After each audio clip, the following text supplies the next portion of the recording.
Muy buenos días, estudiantes de nivel medio superior. Nos proponemos, dar continuidad a el trabajo que venimos desarrollando con ustedes, sobre todo de ir intercambiando, rememorando los contenidos de la asignatura Historia Contemporánea y de América. Fíjense que digo de ir rememorando porque el objetivo fundamental es que interactuemos con el propio libro de texto y recordemos aquellos contenidos que se trabajaron en clase y que por supuesto necesitan de volver a leer, de ejercitar nuestra mente y por sobre todas las cosas en esta asignatura, pues buscar los vínculos con el mundo de hoy y por supuesto sacar la importancia que nos puede revelar en la actuación para la transformación de la sociedad. Por tanto, hoy nosotros vamos a recordar que en la clase pasada estuvimos evaluando el desarrollo de la Segunda Guerra Mundial. En esa temática, pues dejamos una tarea. En esa tarea les solicitamos a ustedes que fueran capaces, consultando el libro de texto, de ver en qué condiciones concluye la Segunda Guerra Mundial, cómo queda el mapa político del mundo, pero también, por supuesto, la correlación de fuerzas y la situación en general en el orden económico, político, social. Por tanto, hoy damos continuidad a este tema y vamos a prestar atención a específicamente en ese escenario de ese mundo bipolar donde por supuesto va a estar ya el socialismo no solo a escala de un país, sino que va también a trascender otros escenarios, otros territorios, pero vamos a evaluar con ustedes, a rememorar cómo y en qué condiciones específicamente va a encontrarse la Unión de Repúblicas Socialistas Soviéticas. Y yo creo que podríamos estarnos haciendo la pregunta que seguramente ustedes van a estar ampliando mucho más y para eso yo les voy a estar recomendando desde ya la página 132 del libro de texto. Pero ante esta pregunta podríamos estar pensando, podríamos evaluar en el orden militar, en el orden político, en el orden económico. En el orden militar, destacar el papel que jugó la Unión de Repúblicas Socialistas Soviéticas, no solo como vencedora de la guerra de defender su territorio nacional, a la que le dedicaron cuantiosos recursos, sino también toda la entrega y la pérdida de más de 20 millones de hombres, sino también la acción liberadora que por supuesto desarrollan ante otros países ocupados por los nazis. Esto, por supuesto, también arroja un resultado de fortalecimiento del socialismo. Y, por supuesto, no podemos obviar todo lo que implica en el plano de la destrucción de la industria, de la vivienda, de un país y, por supuesto, no solo de la Unión de Repúblicas Socialistas Soviéticas, sino tendríamos que ver también en los países europeos en los que, por supuesto, incidió todo este proceso. Recuerden que la Segunda Guerra Mundial estamos hablando de 6 años en su desarrollo y, por tanto, todo ese desgaste que implicó además esos 20 millones de muertos, pero 20 millones, más de 20 millones que no solo mueren en la guerra, sino también mueren de enfermedades, de hambruna, es decir, condiciones extremadamente difíciles. En ese contexto, en esas condiciones, que yo les recomiendo que vayan a la página 132 del libro, donde se va a estar, ustedes van a encontrar de manera detallada cada una de las problemáticas que se presenta en el orden de la economía del país, de la vivienda, de la vida social, pues podrán ustedes hacer un resumen o caracterizar esa situación. En esas condiciones que ya ustedes, están rememorando, es que la Unión de Repúblicas Socialistas Soviéticas pues emprende la reconstrucción del país para salir de esa crisis de posguerra. Pero tiene que enfrentar en esas condiciones, miren, ante todo, la amenaza nuclear de los Estados Unidos. Recuerden que prácticamente terminada la Segunda Guerra Mundial, pues lanza Estados Unidos las bombas atómicas en Hiroshima y Nagasaki. Esto lo recordamos en la clase anterior, ustedes también lo pueden rememorar en su libro de texto. Y bueno, recién, hace solo un mes, en agosto, pues recordábamos las consecuencias de este hecho para el mundo, pero específicamente para ese territorio. Y en esas condiciones pues está amenazada, ante esa acción está amenazada por supuesto la URSS, que no puede dejar de preparar el ejército, de prepararse en el orden de el armamento, porque realmente hay una fuerte carrera en el plano de la competencia, de la posibilidad de agresión, porque por supuesto había la intención de acabar con todo aquello que pudiera representar socialismo, comunismo. Y bueno, por supuesto, al mismo tiempo reforzando todo lo que en el plano de el bloqueo para no permitir que la Unión de Repúblicas Socialistas Soviéticas pudiera avanzar. Por eso en esos momentos prácticamente calificamos de que este pueblo hace una verdadera hazaña, y es que logra, a pesar de todos esos años de afectación, de que se destruyó prácticamente la industria. Recuerden que habíamos comentado que tenían que trasladar prácticamente a la industria, a los Urales, para preservarla, pero por supuesto todo no se pudo preservar, pues ellos logran con un esfuerzo extraordinario pues rebasar el desarrollo y bueno, que la industria vuelva a alcanzar los niveles anteriores a la guerra. Y al mismo tiempo, pues por supuesto, emprenden y logran fabricar la bomba atómica. Fíjense que además en un periodo de tiempo corto tienen que, por supuesto, pues dedicar todo el desarrollo del país, tanto para garantizar la alimentación del pueblo, la reconstrucción del país, pero hay puntos que son esenciales y es la propia defensa del país, que por supuesto ante esta correlación de fuerza y de esta permanente amenaza. En estas condiciones pues podemos estar señalando que se desarrolla y se le da un impulso importante a la agricultura, pero no logran realmente niveles de efectividad, no logran acelerar esos procesos que permitan precisamente pues lograr en menos tiempo pues un mayor desarrollo. En esta dirección esto tiene que ver con problemáticas climáticas, la sequía, pero también con errores en el orden de la dirección económica, de no buscar otras variantes, otras formas que puedan llevar a esa transformación. Y por supuesto, recuerden que este país queda devastado, destruido, por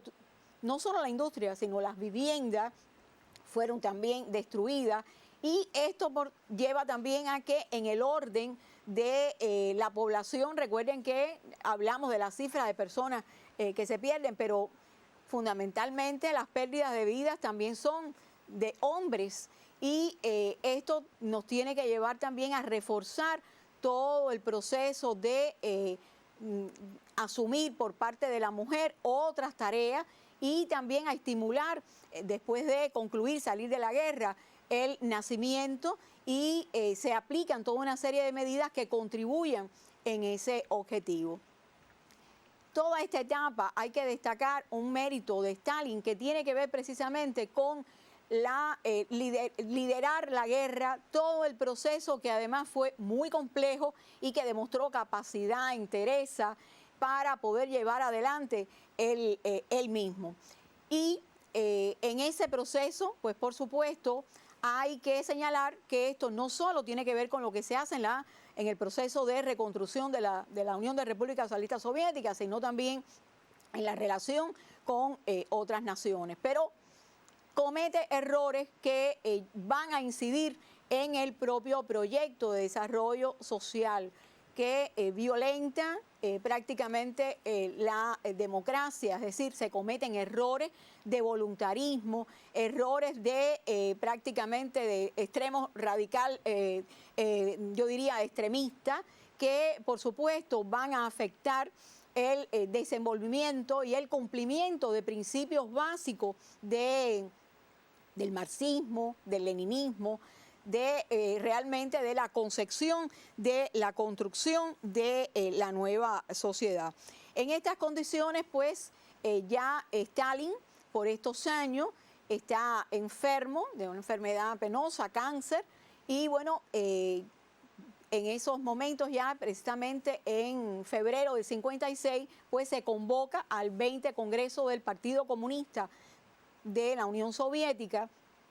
y en ella pues se analiza la situación del país en el orden político, en el orden económico, y se plantea un necesario proceso de renovación en principios esenciales de la dirección del país. En ese congreso, donde ya Stalin no está presente, pues está muy enfermo, pues se da a conocer una carta de Lenin, escrita en los últimos momentos de su vida, donde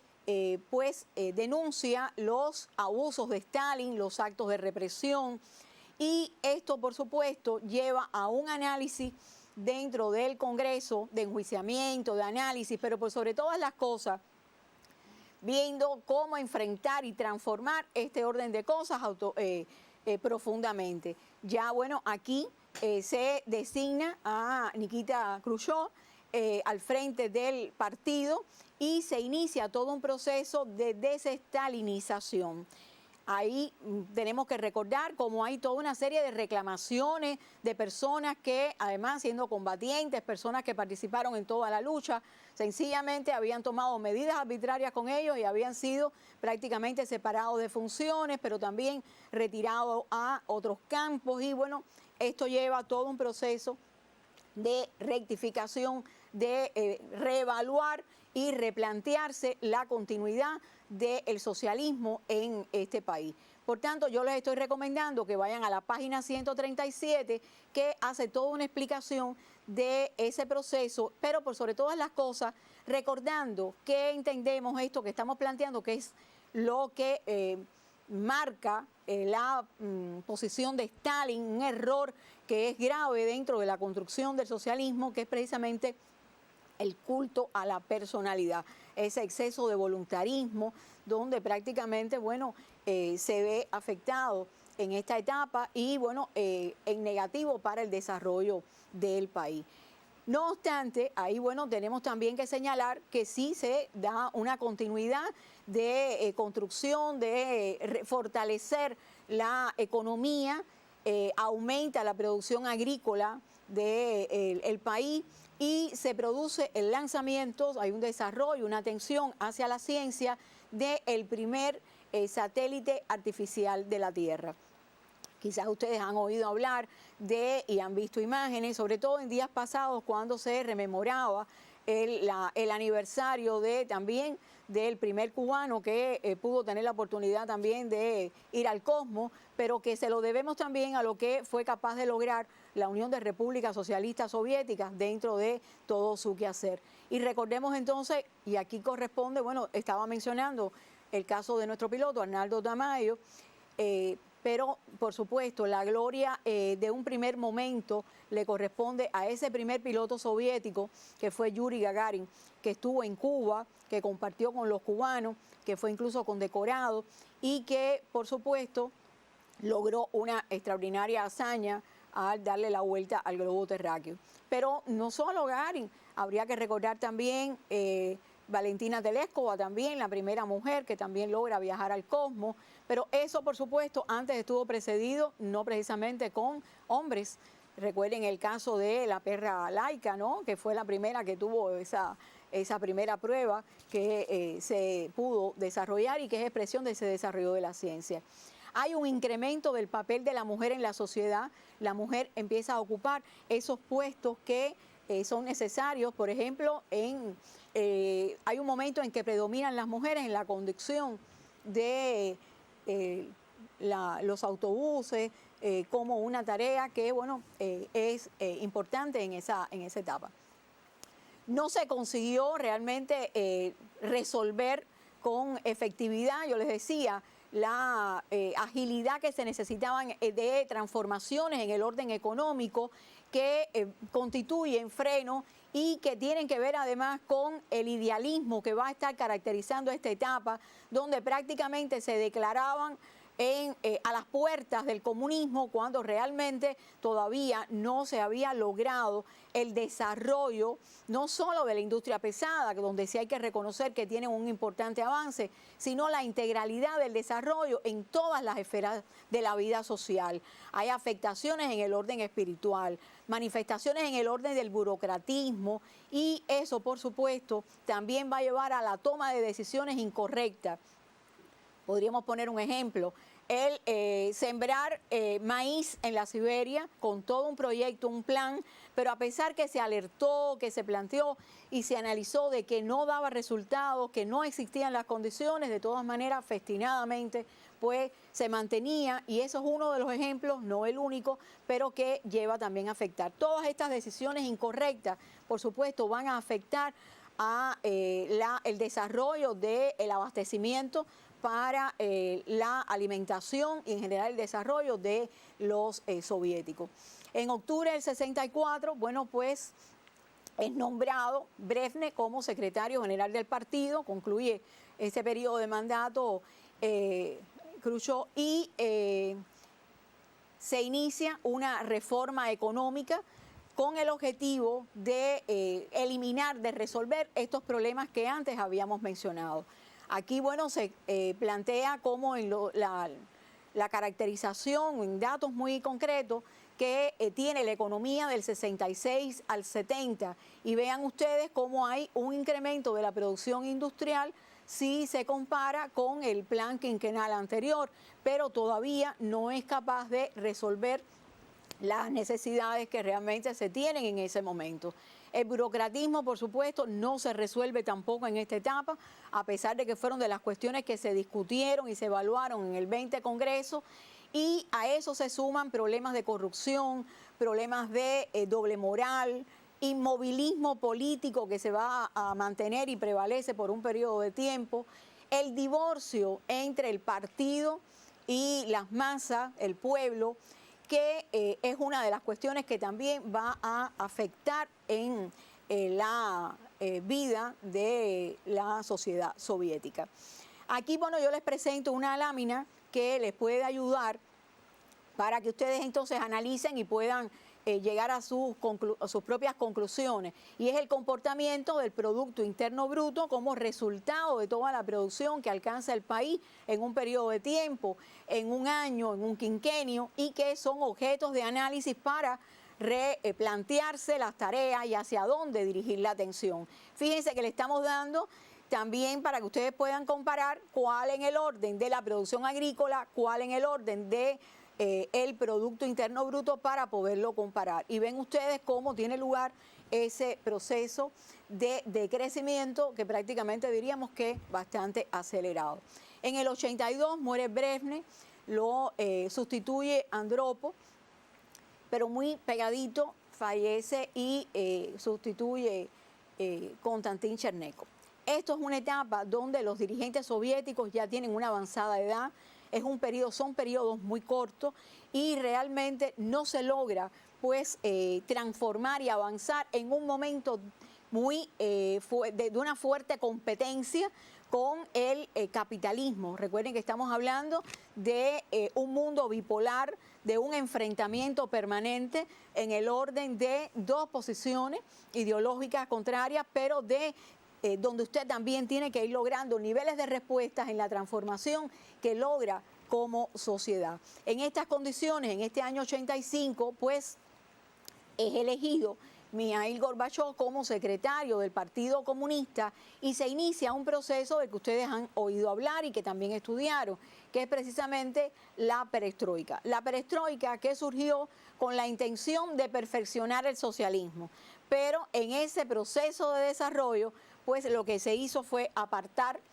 del camino socialista. Los invito a que ustedes reflexionen en esa lámina que ven, que es una de las pancartas que en aquel momento fue parte de la publicidad, pero que es expresión también de cómo esta concepción de la perestroika en su desarrollo, si bien se propone toda una serie de objetivos para acelerar el desarrollo, y ahí ustedes, bueno, van viendo los indicadores, cómo se van comportando, es una necesidad ese proceso de transformación en su desarrollo prácticamente pues provoca un proceso de privatización, de descontento de esa privatización y de afectaciones a las masas populares. Aumenta, por tanto, ese proceso de descontento y provoca acciones de huelga, incluso atentados, acciones que van a afectar hasta la tranquilidad ciudadana. Y esas acciones no se limitan solo a la Unión de Repúblicas Socialistas Soviéticas, sino que también van a trascender. Pero dentro de ese Estado multinacional, se van a dar acciones de contradicción, se van a dar acciones que van a ir provocando descontento y va a irse manifestando, por supuesto, posiciones de pedir, de buscar maneras de separarse de ese Estado multinacional. En ese proceso, bueno, podríamos de todas maneras poner algunos ejemplos o pueden buscarlos en el propio libro, pues se da un proceso de desintegración y de caída del socialismo después de 74 años del triunfo de la revolución, en medio también de un coqueteo por parte de el presidente que precisamente pues va llevando el camino en una diferencia prácticamente de 180 grados de lo que realmente se había propuesto. Al respecto y analizando esos hechos, nuestro comandante en jefe, y les propongo que ustedes lo puedan estar leyendo en pantalla, pues insiste en un elemento clave y que tiene que ver con que el socialismo no se destruye si usted como nación es capaz de defender de manera clara, precisa, con sólidos argumentos, pero con la fuerza de la verdad y de su actuación. Y por tanto, aquí la afectación fundamental es que ese proceso de destrucción del socialismo ocurrió desde dentro. Cuando usted está y se plantea, y de hecho, pues sencillamente liquida, como dice Fidel, asesina el socialismo. Empezaron por revisar la historia, pero revisar la historia, tergiversando la historia, y no se quedaron ahí, sino que también pues fueron tomando medidas que fueron a los otros extremos, que precisamente fueron medidas neoliberales, que fueron a la privatización y por supuesto llevaron también a la pérdida de valores esenciales de la sociedad, no solo en el orden de justicia social, sino también en el orden de los valores de la sociedad. Se dan manifestaciones de corrupción, de drogadicción, se da una disminución de manera vertiginosa de la esperanza de vida, y dentro de ello yo incluso les voy a proponer para en el otro encuentro presentar un material para que ustedes vean hasta dónde llega la degradación de los comportamientos de vender una abuela a un nieto para sencillamente poder recibir una remuneración para cambiar su estatus de vida, y no interesa que es mi nieto y que estoy vendiendo sus órganos para sencillamente poder lograr mejorar. Y bueno, yo les propongo entonces en estas condiciones, pues que ustedes, estudiando estas páginas que aparecen en el libro, puedan elaborar un esquema que les permita hacer un análisis de cuáles son las causas que llevaron a la destrucción del socialismo en la URSS. Pero teniendo en cuenta esa experiencia y la experiencia de Cuba, un país además subdesarrollado, en este contexto de cercanía fuertemente bloqueado, pues le propongo cuál fue la intervención de nuestro comandante en jefe en un momento que todavía realmente la Unión Soviética no había desaparecido, pero ya sí se veían afectaciones en otras naciones y en la propia URSS. Con eso yo les propongo que podamos incluso terminar nuestra actividad y, bueno, por supuesto, volver a encontrarnos en un próximo encuentro y reiterarles la necesidad de cuidarnos todos para lograr juntos vencer la pandemia. Gracias. Porque si mañana o cualquier día nos despertáramos con la noticia de que se ha creado una gran contienda civil en la URSS, o incluso que nos despertáramos con la noticia de que la URSS se desintegró, cosa que esperamos que no ocurra jamás, aún en esas circunstancias, Cuba